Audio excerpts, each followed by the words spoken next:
मी कृष्णा जयसिंग साठे, राहणार दुदंडी. मी गेले 3 वर्ष झाले बोगस पॅथॉलॉजी लॅब संदर्भात तक्रारी करतोय. त्या अनुषंगाने कोणतीही ठोस पावले आरोग्य विभागानं उचललेली नाहीत. बोगस डॉक्टर समितीचे अध्यक्ष सन्माननीय जिल्हाधिकारी आहेत. सचिव, उपाधीक्षक, पोलीस मुख्यालय हे आहेत.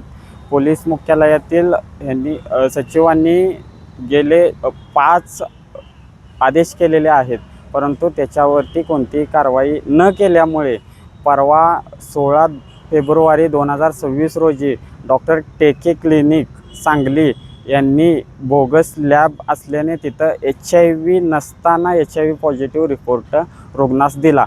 याची देखील तक्रार मी परवा जिल्हाधिकारी तथा महानगरपालिकेचे आयुक्त यांच्याकडे दाखल केलेली आहे. त्या तक्रारीवरती 23/4/2026 रोजी बोगस डॉक्टर शोध समितीच्या बैठकीमध्ये आदेश दिले जातील असे जिल्हाधिकारी यांनी सांगितलेले आहे. माझ्या तक्रारीवरती आरोग्य विभागाने व जिल्हाधिकारी तथा समितीच्या अध्यक्षांनी यांनी ठोस कारवाई करावी अशी माझी मागणी आहे. ज्या HIV बाधित आहेत म्हणून ज्या रुग्णाला HIV रिपोर्ट दिला त्यांच्या मुलांनी देखील जिल्हा शल्य चिकित्सक सांगली व राज्याचे आरोग्यमंत्री प्रकाश आंबेडकर यांच्याकडे देखील तक्रार केलेली आहे व त्या तक्रारीच्या अनुषंगाने मंत्री महोदयांनी त्याच्यावर उचित कार्यवाही करण्याचे देखील आदेश केलेले आहेत, परंतु त्याच्यावरती अद्याप कारवाई झालेली नाही.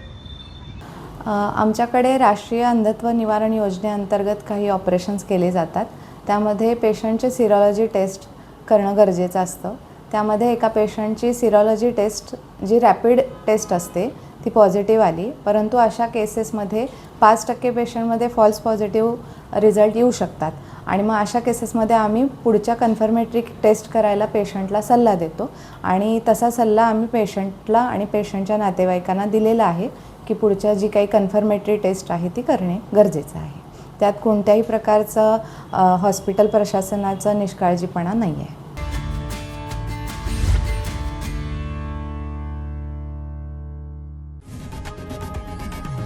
लोकशाही मराठी ऐका, पहा, जागरूक रहा.